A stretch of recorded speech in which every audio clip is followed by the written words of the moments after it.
এবার মনে হচ্ছে ভাতা বৃদ্ধি আর আটকাবে না। ভাতা বৃদ্ধি কিন্তু পুজোর আগেই হওয়ার সম্ভাবনা, খুব ভালো রকমের কিন্তু একটা ভাতার দিকে বৃদ্ধি হওয়ার সম্ভাবনা রয়েছে। নবান্ন অভিযান সেটা নির্ধারিত দিনেই হওয়ার সম্ভাবনা প্রবল। শুধুমাত্র ভাতা বৃদ্ধি না, একাধিক দাবি এখানে রয়েছে। আপনারা জানেন ভাতা বৃদ্ধি কিন্তু নির্ধারিত দিনে যখন নবান্ন অভিযান ঘটতে পারছে, তাহলে যে সম্ভাবনাগুলো উজ্জ্বল হচ্ছিল সেগুলো প্রত্যেকটাই কিন্তু গুরুত্বপূর্ণ।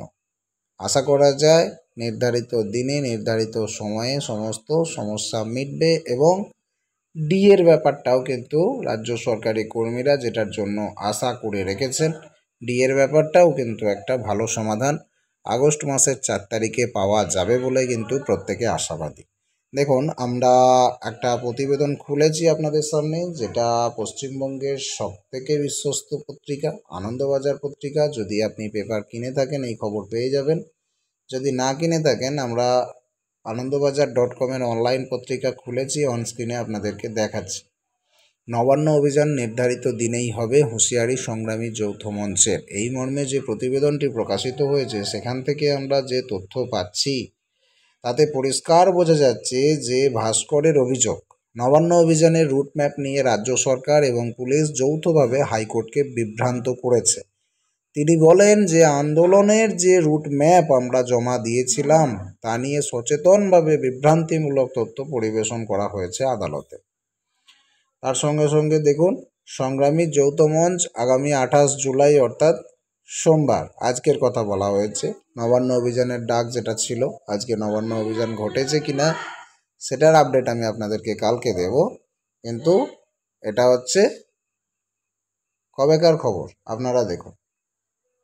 এই আপডেট যেটা বেরিয়ে এসেছে নবান্ন অভিযানের প্রতিবেদনটা, এটা একদিন আগেকার অর্থাৎ 27 তারিখের। ঠিক আছে, এখানে কি বলা হচ্ছে যে সেই মিছিল নিয়ে শুক্রবারে কড়া নির্দেশ দেয় কলকাতা হাইকোর্ট। উচ্চ আদালতের সেই নির্দেশের পরে সংগ্রামী যৌথ মঞ্চকে নবান্ন অভিযানের অনুমতি দেয় না হাওড়া সিটি পুলিশ। এরপর সংগ্রামী যৌথ মঞ্চের রাজ্য আহ্বায়ক ভাস্কর ঘোষের হুঁশিয়ারি যে নবান্ন অভিযান হবেই এবং নির্ধারিত দিনেই হবে, তাতে পুলিশ পারমিশন দিক বা না দিক। ভাস্করের অভিযোগ, নবান্ন অভিযানের রুটম্যাপ নিয়ে রাজ্য সরকার এবং পুলিশ যৌথভাবে হাইকোর্টকে বিভ্রান্ত করেছে, তাই পারমিশনটা বেরিয়ে আসেনি। তিনি বলেন আন্দোলনের যে রুটম্যাপ আমরা জমা দিয়েছিলাম তা নিয়ে সচেতনভাবে বিভ্রান্তিমূলক তথ্য পরিবেশন করা হয়েছে আদালতে। এইভাবে গণতান্ত্রিক আন্দোলনকে আটকানোর চেষ্টা চলছে বিভ্রান্ত করে। তিনি আরও বলেন নবান্ন অভিযান কোনোভাবেই ঠেকানো যাবে না, নির্ধারিত দিনেই লক্ষ্যের দিকে এগোবে সংগ্রামী যৌথ মঞ্চ সহ আরও বিভিন্ন সংগঠনের মিছিল। প্রশাসনিক সূত্রে জানা গিয়েছে, আপনাদেরকে মনে করিয়ে দেব একবার, এই যে সংগ্রামী যৌথ মঞ্চের মিছিল তার সঙ্গে কিন্তু WBGDRB ওয়েটিং ক্যান্ডিডেটরাও আছে। আপনারা জানেন তাদের সাথে কোন লেভেলের দুর্নীতি হয়েছে। আজকে তারা 5 থেকে 7 বছর ধরে অপেক্ষা করে আছে শুধু চাকরিটার জন্য, যেটা তাদের যোগ্য অধিকার। ওয়েটিং লিস্টে অপেক্ষা করে আছে তারা, ভাবতে পারছেন? আর তাদের সাথে কী লেভেলের দুর্নীতি যে হয়েছে সেটা বলার কথা রাখে না। প্রশাসনিক সূত্রে জানা গেছে রাজ্যের মুখ্যমন্ত্রী মমতা বন্দ্যোপাধ্যায় চলতি মাসের 28 এবং 29 তারিখ বীরভূম জেলা সফরে যাবেন। আর এই প্রসঙ্গে ভাস্কর বলেন, আমাদের মিছিল আটকালে সেখানে বসেই অবস্থান বিক্ষোভ চলবে। যতক্ষণ না পর্যন্ত মুখ্যমন্ত্রী আমাদের সঙ্গে আলোচনা করছেন ততক্ষণ পর্যন্ত আমাদের বিক্ষোভ অব্যাহত থাকবে। আমরা অপেক্ষা করব অবস্থান বিক্ষোভ থেকে। সংগ্রামী যৌথ মঞ্চের দাবি যে গণতান্ত্রিক অধিকারের উপর হস্তক্ষেপের চেষ্টা করছে প্রশাসন, কিন্তু তারা জানিয়ে দিয়েছে যে প্রশাসনের কোনো বাধার মুখোমুখি হয়েই তারা কিন্তু তাদের কর্মসূচি পালন করবে। তাতে প্রশাসনের যে কোনো বাধা আসুক না কেন তাদের কর্মসূচি পালন তারা করবেই। দুর্গাপুর থেকেই ভাস্কর হুঁশিয়ারি দিয়ে বলেন, এটা শুধু একটা কর্মসূচি নয়, এটা জনস্বার্থের লড়াই, এর সঙ্গে আপোষ কোনোভাবেই হবে না। বলে রাখা ভালো, বঞ্চিত চাকরি প্রার্থীদের সংগঠন সংগ্রামী যৌথ মঞ্চ নবান্ন অভিযানের ডাক দিয়ে কত তারিখে বলুন তো, 12ই জুলাই, গত 12ই জুলাই পুলিশকে তারা চিঠিটা দিয়েছিল। শনিবার কমিশনার প্রবীণ কুমার ত্রিপাঠী জানান যে সব দিক বিবেচনা করে তারা নবান্ন অভিযানের অনুমতি কিন্তু দেননি।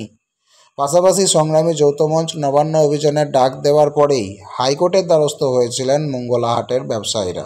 তাদের বক্তব্য ছিল যে সপ্তাহে সোম এবং মঙ্গলবার হাট বসে, আর ওই 2 দিনেই বারবার নবান্ন অভিযান হচ্ছে, এতে তাদের ব্যবসার ক্ষতি হচ্ছে, আর্থিক ক্ষতির মুখে পড়ছেন ব্যবসায়ীরা।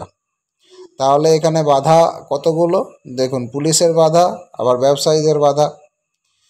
সেই মামলায় হাইকোর্ট জানিয়ে দিয়েছিল যে হাটের দিনে জমায়েত মিছিল করা যাবে না মঙ্গলা হাটের এলাকায়। তার মানে বুঝতে পারছেন, হাইকোর্টও কিন্তু পাশে দাঁড়াতে পারল না, যেহেতু ব্যবসায়ীদের ক্ষতি হবে।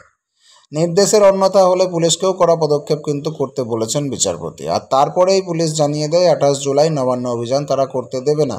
তারপরেও অভিযান হলে কি করা হবে তাও জানিয়ে দিয়েছেন কমিশনার। তিনি বলেন যে আন্দোলনকারীরা যাতে কোনোভাবে মিছিল করে নবান্নের দিকে এগোতে না পারেন তার জন্য শুরু হয়েছে লোহার ব্যারিকেড তৈরির কাজ। লোহার বিম ঢালাই করে ফোর্সোর রোডে রামকৃষ্ণপুর ঘাট মোড়ে বসানো হচ্ছে। এছাড়াও রাস্তা ড্রিল মেশিন দিয়ে গর্ত করে গজাল দিয়ে ব্যারিকেড মজবুত করে বসানো হবে। মঙ্গলা হাট ব্যবসায়ী সমিতি সেন্ট্রালের সাধারণ সম্পাদক রাজকুমার সাহা বলেন, পরপর 2 সপ্তাহ হাটের দিন নবান্ন অভিযানের জন্য আর্থিক ক্ষতি হয়েছে। এবার প্রশাসনের পক্ষ থেকে দোকানপাট বন্ধ রাখতে বলা হয়, তখন বাধ্য হয়ে আমরা উচ্চ আদালতের দ্বারস্থ হই।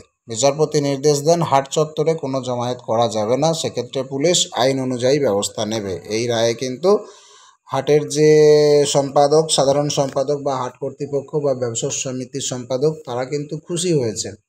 কিন্তু এই যে দাবি নিয়ে যে সমস্ত কর্মীরা এগিয়ে যাওয়ার কথা ভাবছিলেন তাদের জন্য কিন্তু এটা একটা খারাপ বা হেরে যাওয়ার মতো তথ্য বেরিয়ে এলো হাইকোর্টের বিচারপতির তরফ থেকে।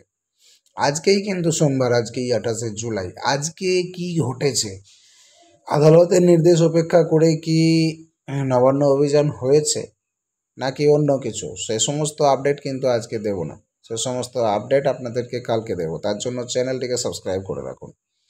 দেখুন, এই যে তথ্য আমরা পুরনো প্রতিবেদন অনুযায়ী পেলাম, এখান থেকে এটা স্পষ্ট যে সংগ্রামী যৌথ মঞ্চ অভিযান একটা করেই ছাড়বে। মুখ্যমন্ত্রীর সাথে তারা বক্তব্য, তাদের যে আলোচনা সেটা করেই ছাড়বে, তাদের বক্তব্য পেশ করেই ছাড়বে এবং দাবি আদায় করেই ছাড়বে।